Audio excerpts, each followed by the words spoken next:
네, 계속 이어서 하겠습니다. 책의 121페이지죠. 사실은 이제 앞에 그 얘기 하느라고 제가 했던 수업 얘기하느라고 좀 시간을 갖습니다. 굉장히 좋은 수업 아닙니까? 근데 문제는 선생님을 그렇게 들이댈 수가 없죠. 잠깐 더 얘기하면 그 수업을 할 때 일요일 날 학생들이 이제 서울에서 내려오지 않습니까? 서울이나 다른 지역에서.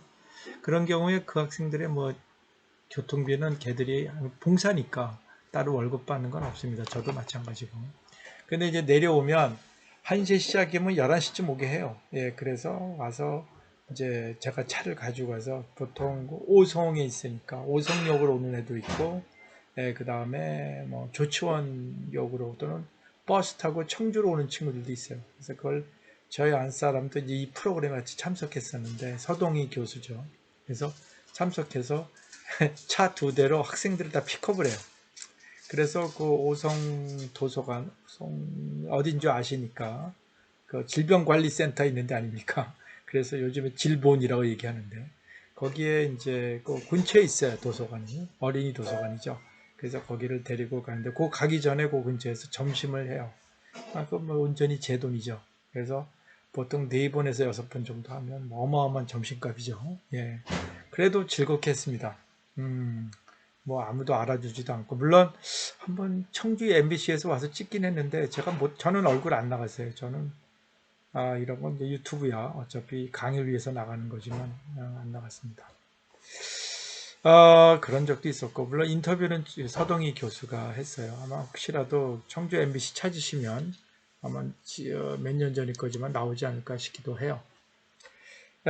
굉장히 좋은 경험이고 앞으로도 계속 살렸으면 좋겠어요. 혹시라도 저는 이제 이 수업을 통해서 그런 어떤 봉사활동이랄까요? 예, 그런 거에 관심이 있거나 그런 거 있으면 좀 하고 싶은데 온라인으로도 할 수 있지 않습니까? 애들 앉아서 예, 물론 모여 앉으면 더 좋겠지만 음, 그래서 이런 것들에 대해서 좀 경우에 따라 뜻이 있으신 분들은 생각하면 어떨까 생각합니다. 자, 지능과 언어 사전이 이제 121페이지인데요. 아까 방금 얘기한 거예요. 예를 들어서 우리 그 영장류, 원숭이류죠. 그 침팬지나 또는 뭐 고릴라도 마찬가지입니다만 말을 못해요. 이 영장류들은 이게 성대 구조가 기역자가 되는데 원숭이 이렇게 돼 있잖아요. 턱이 그래서 거의 수평이에요. 그 수평이 이렇게 평평하단 말이죠. 잘 못해요. 그래서 ASL, American Sign Language, 주로 미국에서 실험했으니까 한국은 그런 시험이 없고요. 우리나라는 기초과학에 대해서 상당히 뭔가 문제가 있는 것 같아요. 그래서 어쨌든 중요한 것은 ASL, American Sign Language, 수화. 말을 못하니까 수화로 가르쳐. 그래서 어떤 동물은 만 600개 단어, 세라라고 침팬지, 아니요, 고릴라 암컷이죠. 그래서 한 600개 단어까지 습득을 해서 썼었어요. 그래서 뭐 세라, 원트, 뭐 애플 뭐 이렇게 할 수 있어요. 근데 문제는 그래 이거 봐라 이러니까 인간과 똑같이 동물도 언어할 수 있다. 예, 능력이 없는 건 아닙니다. 제로가 아니라는 건 증명이 됐어요. 그러나 중요한 건 아이들이 아까 그 폭발, 예, 네이밍의 폭발처럼 그렇게 기간이 있는가? 그건 동물에게서 이건 오랜 기간 동안 동물들을 차곡차곡 가르친 거예요. 가르친 거죠. 예, 그거하고 자발적으로 스폰티니어스 그냥 안에서 그냥 분출하듯이 나오는 거는 좀 얘기가 다르죠. 그래서 지능 측면에서 동물이 더 똑똑할 수 있어요. 예를 들어서 밀림에 산다. 밀림의 생활에는 인간보다는 원숭이 또는 침팬지가 훨씬 더 유리하거나 또는 영리하게 대처할 수 있죠. 그렇지만 그렇다고 해서 인간보다 침팬지가 영리하다. 어떤 언어적인 측면에서 이렇게 판단하는 건 너무나 속단이죠. 예.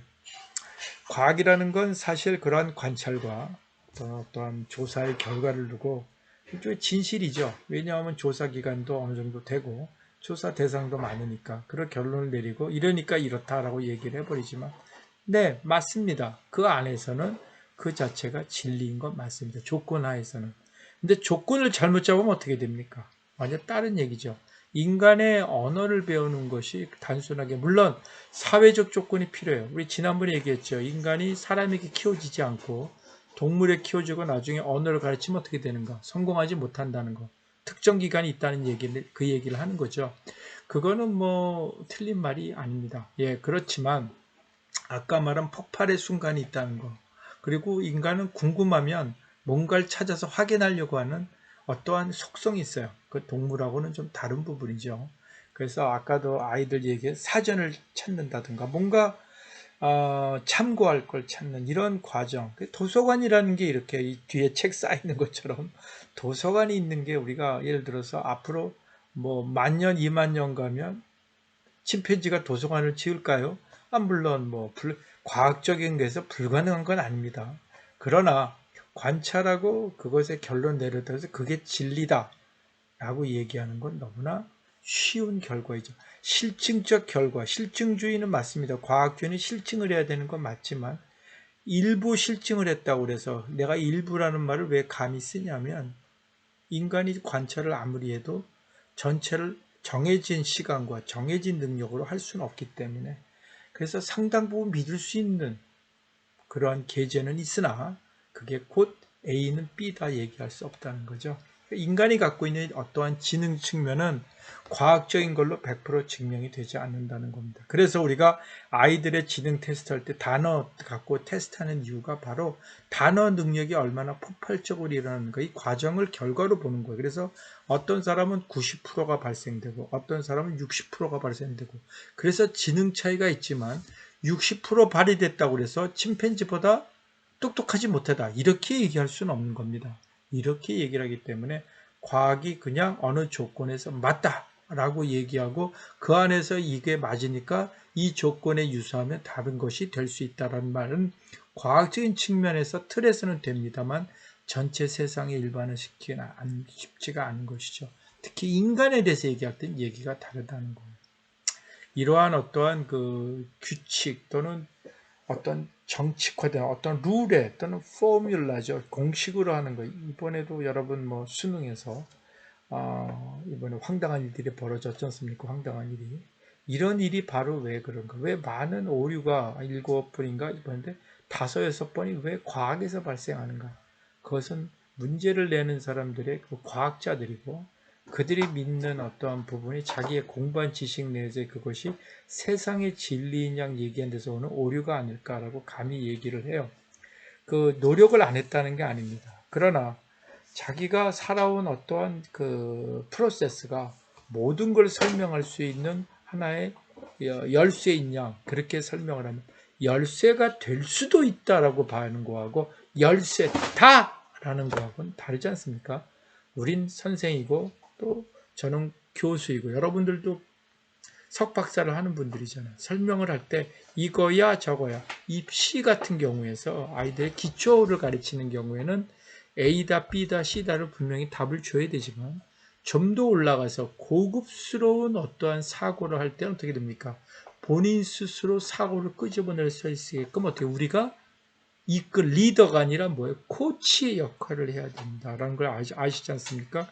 바로 우리가 이 언어에 대한 그 측면을 지금 설명한 걸 보면 그냥 단어를 외우게 하는 것이 아니라 그 단어의 그 어릴 때는 당연히 외국어 같은 경우 처음 배울 땐 그래야 되지만 이것이 점점 고급스러운 문장을 읽어가려면 어떻게 판단은 결국 인풋을 받는 본인 자신이 해야 되거든요. 이것을 할 수 있게끔 환경을 만들어주는 게 누구냐? 그게 바로 우리의 코치, 그러니까 다시 가르치는 사람인데 티처가 아니라 코치의 역할을 해요. 인스트럭터의 역할은 코치가 기본이 돼야 된다. 이 말을 우리가 한번 되새기면서 이 부분을 이해해야 된다. 왜? 인간은 능력을 단순하게 경험해서 축적해가는 것이 아니라 그 능력의 발생이 단계별로 1단계가 아니라 1단에서 갑자기 5단, 5단에서 15단으로 갈 수 있는 어떠한 잠재성을 갖고 있다는 것. 이 부분을 착각을 하면 절대로 착각이 아니라 이 부분을 망각을 하면 안 되는 것이죠. 그래서 사람을 가르친다는 게 뭔가 무조건 외우게 하고 풀게 하고 실수 안 하게 하는 것. 물론 수능이 그런 면이 있는 건 분명하지만 문제를 만들어가는 과정에서도 똑같은 생각을 가져서는 곤란하고 또 문제를 풀게 해도 마찬가지인 것이다. 우리가 상당히 높은 점수는 많은데 왜 퍼펙트한 점수는 적은 것인가? 그것은 바로 그 1%, 2%. 우리가 예를 들어 DNA도 동물하고 영장류하고 사람하고 많이 달라봐 2%, 3% 다르거든요. 맥시멈 4%. 2% 다른데 원숭이, 침팬지와 인간은 완전히 다른 종이죠.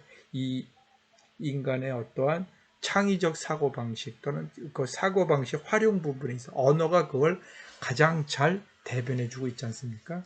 이렇게 생각을 하시고 아까 얘기한 teach와 coach의 부분을 같이 이해해 주시기를 바랍니다. 예, 다음 부분은 이 다음 강의에서 계속 진행하도록 하죠.